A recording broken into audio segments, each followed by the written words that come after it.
வணக்கம் சார். வணக்கம் சத்யா. மார்க்கெட்ல இந்த வாரம் நிறைய அப்ஸ் அண்ட் டவுன்ஸ் இருந்ததா பார்த்தோம். ஆனா ரொம்ப நாளுக்கு அப்புறமா இந்த 25,000 அப்படிங்கிற ஒரு நம்பரையும் பிரேக் பண்ணதும் இந்த வாரத்துல தான் நடந்திருக்கு. சோ ஓவராலா இந்த வாரம் மார்க்கெட்டுக்கு எப்படி இருந்திருக்கு சார்? இந்த வாரம் மெயினா மார்க்கெட் ஏறினதுக்கு ரெண்டு காரணங்கள், பெரிய காரணங்கள் பார்க்கப்படுது. ஒன்னு, நம்ம இந்தியா பாகிஸ்தானோட வார், அது சீஸ்ஃபயர் மோடுக்கு போனதுனால ஒரு வாலட்டிலிட்டி இருக்கும்னு எதிர்பார்க்கப்பட்டது. அது ஃபார்ச்சுனேட்லி பாசிட்டிவா போயிடுச்சு. அடுத்தபடியா ட்ரம்ப்புக்கும் சைனாவுக்கும் பீஜிங்க்கும் நடந்த ஒரு அக்ரிமெண்ட், திரும்பவும் அவங்க ஒரு 90 days பாஸ் போட்டிருக்காங்க. மோரோவர் அவங்களோட டாரிஃப் பார்த்தீங்கன்னா வெகுவா குறைச்சிருக்காங்க. 25% வரைக்கும் குறைச்சிருக்காங்க, 10% வரைக்கும் டாரிஃபை குறைச்சிருக்காங்க. இந்த ரெண்டு மேஜர் காரணங்கள்னால மார்க்கெட் ஏறிச்சு. அடுத்தபடியா உக்ரைனுக்கும் ரஷ்யாவுக்கும் உள்ள டாக்ஸ் திரும்பவும் தொடங்க போகுது அப்படின்னு சொல்லி இன்னொரு பாசிட்டிவ் நியூஸ், அதாவது குளோபல்ல வாரெல்லாம் முடிஞ்சு சுமூகமான சூழ்நிலைகள் போக போகுதுன்னு சொல்லி அந்த பாசிட்டிவ் நியூஸ் வர்றதுனால மார்க்கெட் பாசிட்டிவிட்டியை நோக்கி போக ஆரம்பிச்சிருக்கு திரும்பவும். பொதுவாகவே மார்க்கெட்ல இந்த மாதிரி அப்ஸ் அண்ட் டவுன்ஸ் நடக்கும்போது லார்ஜ் கேப் எப்படி பெர்ஃபார்ம் பண்ணிருக்கு, மிட் கேப் எப்படி பெர்ஃபார்ம் பண்ணிருக்கு அப்படிங்கிற ஒரு டிபேட் இருந்துகிட்டே இருக்கும். ஸோ மார்க்கெட்டோட இந்த இண்டெக்ஸஸ்லாம் எடுத்துக்கிட்டோம் அப்படின்னா இந்த வீக்ல எப்படி பெர்ஃபார்ம் பண்ணிருக்கு சார்? இந்த வீக்ல பாத்தீங்க அப்படின்னா லார்ஜ் கேப்போட ப்ரிடாமினன்ட் பெர்ஃபார்மன்ஸ் பெருசா தான் பார்க்கப்படுது. லார்ஜ் கேப்ல இன்ஃப்ளோவுமே ஜாஸ்தியா இருக்கு. மிட் அண்ட் ஸ்மால் கேப்ல சிக்னிபிகண்ட் இன்ஃப்ளோஸ் இருந்தாலும் மிட் அண்ட் ஸ்மால் கேப்ல இன்ஃப்ளோஸ் கம்மியா தான் இருக்கு. ஒரு லாங்கர் ஆவரேஜிங்ல பாத்தீங்க அப்படின்னா லார்ஜ் கேப்ல டிபெண்டன்சிஸ் நேச்சுரலாவே அதிகமா தான் இருக்கும். கிட்டத்தட்ட 700% கிட்ட லார்ஜ் கேப்புக்கு இன்ஃப்ளோ கூடியிருக்கு அப்படின்னு தான் மார்க்கெட் ஸ்டாட்டிஸ்டிக்ஸ் நம்மளுக்கு காமிக்குது. மிட் அண்ட் ஸ்மால் கேப்ஸ்க்கு ஒரு 4 to 5% போன மாசத்தை விட இந்த மாசம் இன்ஃப்ளோ கம்மியா தான் இருக்கு. விசாவிஸ் நீங்க பாத்தீங்கன்னா எஸ்ஐபிஸோட இன்ஃப்ளோ கிட்டத்தட்ட 26,000 crores நோக்கி ஒரு பாசிட்டிவான பாயிண்ட்டுக்கு போயிருக்கு. இதுவும் ஒரு பாசிட்டிவா தான் நம்மளுக்கு பார்க்கப்படுது.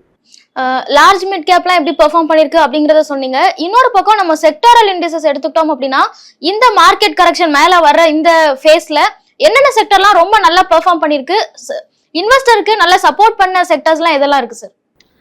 இன்வெஸ்டர்ஸுக்கு சப்போர்ட் பண்ணின செக்டார்ஸ், பண்ண போற செக்டார்ஸ் ப்ரிடாமினன்ட்லி பாத்தீங்கன்னா எஃப்எம்சிஜி, டியூ டு அர்பனைசேஷன்னால எஃப்எம்சிஜி செக்டார் ரொம்ப நல்லா பெர்ஃபார்ம் பண்ணும்.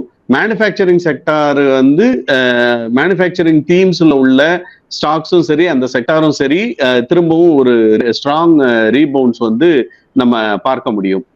அதே மாதிரி ஹெல்த் கேருக்கும் ரினியூவபிள் எனர்ஜிக்கும் பாத்தீங்கன்னா பயங்கர டிமாண்ட் இருக்க போகுது. பர்டிகுலர்லி ரினியூவபிள் எனர்ஜியை பொறுத்தளவு கிட்டத்தட்ட 220 ஜிகாவாட்ஸோட ப்ரொடக்ஷன் கெப்பாசிட்டியை நம்ம எட்டிட்டோம். 2030 பாத்தீங்கன்னா we have targeted for 500 gigawatts. அதனால ரினியூவபிள் எனர்ஜிக்கு நிறைய அந்த செக்டார்ஸ்ல உள்ள ஸ்டாக்ஸ் வேகமா ஏறுறதை நம்ம பார்க்க முடியும். இது போலவே ரியல் எஸ்டேட்டும் ஆட்டோ செக்டார்ஸும் ஸ்ட்ராங் டிமாண்ட் போஸ்ட் பண்ணும். இதுக்கு காரணமும் பாத்தீங்க அப்படின்னா இந்த அர்பனைசேஷன் அண்ட் டிமாண்ட் தான், பாப்புலேஷனோட எக்ஸ்ப்ளோஷன் இந்த ரெண்டையும் கொண்டு வரும். முக்கியமா இந்த வாருக்கு அப்புறமா பாத்தீங்க அப்படின்னா பிரைம் மினிஸ்டர் கூட இந்த டிஃபென்ஸ் கம்பெனிஸ்ல திரும்பவும் கூப்பிட்டு அந்த ஸ்டாக்ஸ் எல்லாம் அதாவது அவங்களோட இன்வென்ட்ரிஸை கூட்டுறதுக்காக நிறைய பேச்சுவார்த்தைகள் பண்ணியிருக்காங்க. ஹிந்துஸ்தான் ஹெச்ஏஎல் பாத்தீங்கன்னா கிட்டத்தட்ட 5,000 தாண்டி போயிருச்சு. அது 4,500 கிட்ட இருந்தது, இப்ப கிடுகிடுன்னு 5,000 தாண்டி போயிருக்கு. ஸோ அவங்களோட டிமாண்ட் கூடும். எக்ஸ்போர்ட்ஸ் ஃபார் டிஃபென்ஸும் பாத்தீங்க அப்படின்னா இந்த வார் மூலமா நம்மளோட strong commitment and our mechanism has been உலகத்துக்கு நம்ம பறைசாற்றி இருக்கோம். அதனால டிஃபென்ஸ் செக்டாருக்கான growthம் அதிகமா இருக்கும். இப்ப போன வருஷம் பாத்தீங்கன்னா டிஃபென்ஸ் செக்டார் ஒரு பெரிய சர்ஜுக்கு அப்புறமா 22-23 ஒரு சர்ஜுக்கு அப்புறமா 24ல நெகட்டிவா தான் இருந்தது. இப்ப பாத்தீங்கன்னா அது திரும்பவும் அந்த டிமாண்ட் வந்து ரைஸ் ஆயிருக்கு. ஸோ இந்த செக்டார்ஸ்ல பாத்தீங்கன்னா growth வந்து நல்லாவே இருக்கும்னு பார்க்கப்படுது. சார், பொதுவா இந்த டிஃபென்ஸ் செக்டரை பொறுத்த வரைக்கும் 2 நாடுகளுக்கு நடுவுல ஏதாவது ஒரு பிரச்சனை வந்தது அப்படின்னா இந்த ஸ்டாக்ஸ் எல்லாம் அதிகமாறதா பாக்குறோம். அப்படி இருக்கும்போது ஒரு இன்வெஸ்டர் இதுல முதலீடு செய்யலாமா சார்? கண்டிப்பா.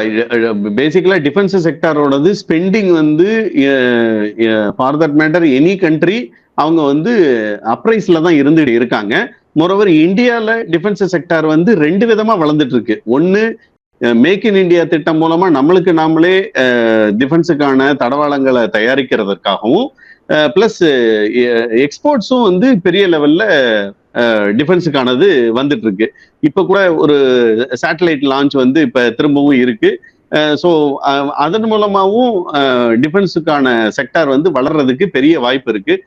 டிஃபென்ஸ் செக்டாரை இன்ட்ராடேயா பார்க்காம ஒரு நீண்ட கால தொலைநோக்கு பார்வையில நம்ம பார்த்தோம் அப்படின்னா கண்டிப்பா டிஃபென்ஸ் செக்டார்ல வந்து நல்ல வளர்ச்சி இருக்கும். பட் ஆனா அதை மட்டுமே ஃபோக்கஸ் பண்ணி பண்ணக்கூடாது அப்படிங்கிறது தான். ஏன்னா அதுல ரொம்ப லிமிட்டட் ஸ்டாக்ஸ் 30 to 35 ஸ்டாக்ஸ் தான் இருக்கு. அதுல டிஃபென்ஸ் செக்டார்ல நம்ம பெரிய லெவல்ல இன்வெஸ்ட் பண்ண முடியாது. அதனால அதை எஸ்ஐபி மோடல்ல தான் மியூச்சுவல் ஃபண்ட்ஸ்ல வந்து அலோவ் பண்றாங்க. டிஃபென்ஸ் இண்டெக்ஸ்ல நம்ம போட்டாலும் ரொம்ப சஸ்டைன்டு அமௌண்ட் தான் உள்ள போடுறதுக்கு முடியுது. ஏன்னா லிமிட்டட் ஸ்டாக்ஸ் தான் இருக்கு. அதனால டிஃபென்ஸ் ஸ்டாக்கை ஒரு 3 to 5% நம்ம போர்ட்ஃபோலியோல வச்சிருந்தால் போதும். நல்ல பெர்ஃபார்ம் பண்ண போற செக்டர்ஸ் இதை பத்தி எல்லாம் சொன்னீங்க. இந்த டைம்ல இன்வெஸ்டருக்கு கொஞ்சம் சிக்கல் கொடுத்த ஸ்டாக்ஸ் இல்ல சிக்கல் கொடுத்த செக்டர்ஸ் அப்படின்னா என்னெல்லாம் இருக்கு சார்? பேங்கிங் ஸ்டாக்ஸ் இந்த இப்ப இண்டஸ்இண்ட் பேங்க் பிரச்சனைனால பாத்தீங்க அப்படின்னா பேங்கிங் ஸ்டாக்ஸ் வந்து பெரிய லெவல்ல அடி வாங்கியிருக்கு. அதே மாதிரி ஐடி செக்டார்ஸோடது இந்த ஏஐயோட வரவுனாலையும் இந்த யூஎஸ் போட்டிருக்கிற இந்த டாரிஃப்னாலையும் பெரிய லெவல்ல பாதிக்கப்பட்டிருக்கு. இதெல்லாம் திரும்பவும் ரைஸ் ஆகி வரும்னு தான் பார்க்கப்படுது. ஏன்னா ட்ரம்ப் முதல்ல எடுத்த முடிவு வேற, முதல்ல சொன்ன முடிவுகள் வேற. இப்போ கன்சிஸ்டண்டா சைனாக்கும் சரி இந்தியாவுக்கும் சரி அவங்க அவர் எடுத்திருக்கிற டெசிஷனும் வேறதான். ப்ராபப்ளி மார்க்கெட் எக்ஸ்பர்ட்ஸ் என்ன எதிர்பார்க்கறாங்கன்னு இந்த பாஸை வந்து அப்படியே அவர் திரும்ப எக்ஸ்டெண்ட் பண்ணிட்டு போவாரு அப்படின்னு தான் பாக்குறாங்க. ஏன்னா யூஎஸ்ல இருக்கக்கூடிய ஃபெட்டோட இன்ட்ரெஸ்ட் ரேட் வந்து அவ்வளவு சீக்கிரம் அவங்க விட்டு கொடுக்குற மாதிரி தெரியல. அவங்க வந்து இன்ஃபிளேஷனை கட்டுக்குள்ள வைக்கணும் அப்படின்னு தான் அவங்க பாக்குறாங்க. ஸோ இந்த ட்ரம்போட டெசிஷன் வந்து நீர்த்து போகத்தான் நிறைய வாய்ப்புகள் இருக்கு. ஏன்னா எடுத்த டெசிஷன்ல இருந்து எப்ப விலகுறாங்களோ அது வந்து அவங்க பாஸ்ல வைக்கிறாங்கன்னாலே அதை வந்து பண்ணாம போறதுக்கான வாய்ப்புகள் தான் அதிகமா இருக்கு. இண்டஸ்இண்ட் பேங்க்ல நடந்த பிரச்சனையை பத்தி சொன்னீங்க. ஏற்கனவே அவங்களுக்கு வந்து ஒரு இஷ்யூ இருக்கு அப்படிங்கறத பார்த்தோம். இப்போ 2 நாளுக்கு முன்னாடி திரும்பியும் அதே மாதிரி அந்த அக்கௌண்ட்ஸ்ல ப்ராப்ளம் இருக்கு அப்படிங்கறத பாக்குறோம். சோ ஒரு ஸ்டாக்ல தொடர்ந்து இந்த மாதிரி பிரச்சனை வந்துட்டு இருக்கிறது என்ன மாதிரியான பாதிப்பை ஏற்படுத்தும் சார்? இண்டஸ்இண்ட் பேங்கை பொறுத்தளவு பாத்தீங்கன்னா கிட்டத்தட்ட 8% 4 ட்ரேடிங் செஷன்ல கிடுகிடுன்னு இறங்கிருச்சு. அதோட ரீசெண்டான ஆடிட்ல இன்டர்னல் ஆடிட்ல பாத்தீங்கன்னா கிட்டத்தட்ட ஒரு 674 கோடி wrong reporting of inflated interest அப்படின்னு சொல்லிட்டு இன்டர்னல் ஆடிட் டிபார்ட்மெண்ட் டிக்ளேர் பண்ணியிருக்காங்க. இதன் மூலமா பாத்தீங்கன்னா மூடிஸ் அப்படிங்கிற அந்த கிரெடிட் ரேட்டிங் ஏஜென்சியும் அவங்களோட ரேட்டிங் அவுட்லுக்கை வந்து நெகட்டிவ் அப்படின்னு சொல்லி வேற மாத்திருக்காங்க. பிளஸ் அந்த இண்டஸ்இண்ட் பேங்கோட டாப் லெவல் எம்ப்ளாயீஸ் பெரிய லெவல்ல எக்ஸிட் ஆயிட்டாங்க. முக்கியமா இதுல பார்க்க வேண்டியது என்ன அப்படின்னா எனி பிரைவேட் கம்பெனில வந்து டைரக்டர்ஸோட ஹோல்டிங், அதாவது ப்ரொமோட்டர்ஸோட ஹோல்டிங் வந்து எப்படி இருக்கு அப்படின்னு சொல்லி பார்க்கணும். அன்பார்ச்சுனேட்லி இண்டஸ்இண்ட் பேங்கோட ப்ரொமோட்டர்ஸோட ஹோல்டிங் வந்து 16.29% 15.83% இப்போ சமீபத்துல குறைச்சிருக்காங்க. அப்படின்னு சொல்லி குறைச்சிருக்காங்கன்னு சொல்லி சொன்னாலே there is something fishy. அந்த பிரச்சனையில இருந்து அவங்க வெளியே வர்றதுக்கு கொஞ்சம் டைம் தான் ஆகும். ஆர்பிஐ ஸ்ட்ரிக்டா நிறைய ஆக்ஷன்ஸ் வந்து அதை நோக்கி எடுத்துட்டு இருக்காங்க. நியர் டேர்ம்ல வந்து இந்த ஸ்டாக்குக்கு வந்து டிக்ளைனுக்கு தான் அதிகமான பாசிபிலிட்டி இருக்குன்னு சொல்லி எக்ஸ்பர்ட்ஸ் வந்து சொல்றாங்க. 606 அதோட லோயர் லிமிட், 1550 போன ஸ்டாக்கு இன்னைக்கு வந்து 770ல ட்ரேட் ஆயிட்டு இருக்கு. கிட்டத்தட்ட 760ல அதோட சப்போர்ட் பிரைஸ் இருக்கு. இந்த சப்போர்ட்டை உடைச்சு மேல போனாங்கன்னா 805க்கு போவாங்க. இந்த சப்போர்ட்டை உடைச்சிருச்சுன்னா கிட்டத்தட்ட 630க்கு வர்றதுக்கு தான் வாய்ப்புகள் இருக்கு. ஸோ இன்வெஸ்டர்ஸ் இப்பொழுதைக்கு இந்த ஸ்டாக்கை அவாய்ட் பண்றது பெட்டர் அப்படிங்கிறது என்னுடைய கருத்து. ஏன்னா இது என்ன சொல்றது, டெட் கேட் பவுன்சிங் ஆகிறதுக்கு வாய்ப்புகள் இல்லை. என்ன பாசிட்டிவா நியூஸ் வர்றதுக்கான வாய்ப்புகள் இல்லை. தொடர்ந்து நெகட்டிவ் நியூஸாவே வந்துட்டு இருக்கிறதுனாலையும் ப்ரொமோட்டர்ஸ் வந்து அவங்களோட ஸ்டேக்ஸை குறைச்சிட்டு இருக்கிறதுனாலையும் நம்ம வந்து ரொம்ப கான்ஷியஸாக தான் இருக்கணும். இன்வெஸ்டர்ஸ் வந்து இந்த ஸ்டாக்கை அட் ப்ரெசென்ட் வால்யூம்ஸை ஆட் பண்ணாம வெயிட் அண்ட் வாட்ச் மோட்ல இருக்கிறது பெட்டர்னு தோணுது. அதே மாதிரி ஐடி செக்டர் பத்தியும் நம்ம பேசணும். யூஎஸ்ல இருக்கக்கூடிய அன்சர்டனிட்டினால ஐடி செக்டர் கொஞ்சம் பாதிக்கப்படுது அப்படிங்கிறத பார்த்தோம். ஆனா ஒரு லாங் டேர்ம் இன்வெஸ்டரா இருக்கிறவங்க இப்போ அவங்க ஐடி செக்டர்ல இருக்கிற எக்ஸ்போஷரை குறைக்கணுமா இல்ல மெயின்டைன் பண்ணணுமா, அவங்க இதை எப்படி ஹேண்டில் பண்ணணும் சார்? யூஎஸோட டவ் ஜோன்ஸோட இண்டெக்ஸ்ல உள்ள ஐடி செக்டர்ஸ் வந்து கூடிதான் இருக்கு. பட் இந்தியன் ஐடி கம்பெனிஸ் அவங்க போதுமான அளவு டிசிஎஸ் ஆகட்டும், இன்ஃபோசிஸ் ஆகட்டும், அவங்க ப்ராமிஸ்டு ரெவென்யூஸை வந்து ப்ரொடியூஸ் பண்ணலை. அதனால இந்தியன் ஐடி செக்டரோடது நியர் டேர்ம்ல நெகட்டிவா தான் இருந்துகிட்டு இருக்கு.